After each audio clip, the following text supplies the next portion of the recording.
Pendant 4 minutes, Monsieur Olivier Kamitatou a pu confirmer la thèse selon laquelle leur regroupement politique s'est préparé à la contestation et non aux élections.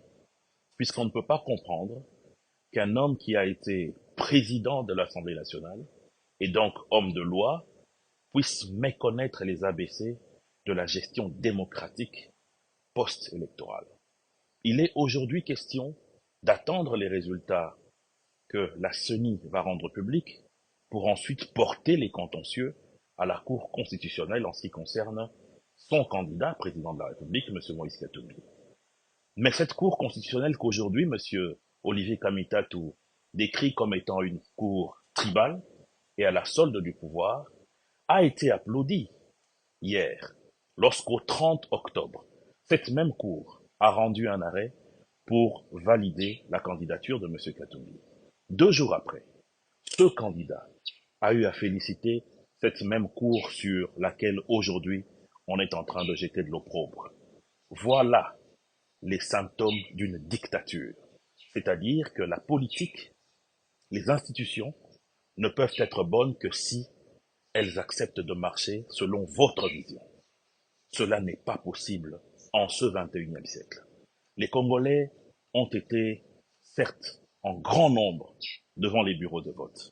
C'est vrai qu'il y a eu des défis logistiques, mais que ce soit la SADC, CEAC, l'Union africaine et bien d'autres missions d'observation ont eu à dire que cela ne compromettrait pas les résultats finaux.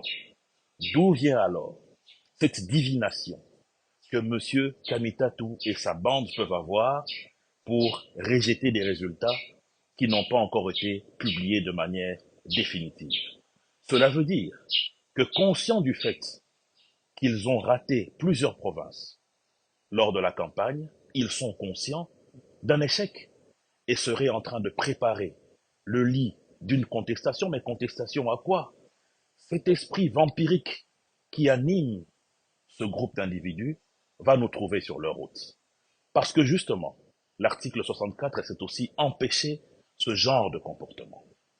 Nous ne pouvons tolérer à ce que pour la première fois depuis plus de 20 ans, les Congolais ont la possibilité de voir leurs frères de la diaspora voter, de voir la possibilité à ce que nous puissions voter des conseillers communaux, que nous puissions également voter le président de la République, les députés nationaux et provinciaux, jeter tout cela à la poubelle, c'est-à-dire et l'eau, et le bébé, et le bassin.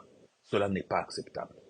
La CENI a pris la responsabilité de corriger où il y a eu des erreurs. Nous devons l'encourager. Mais nous ne devons pas mettre le feu dans notre pays parce qu'il faille faire plaisir à un individu ou à un groupe d'individus. Vous allez voir que la population est déterminée à protéger son élection et à protéger la démocratie.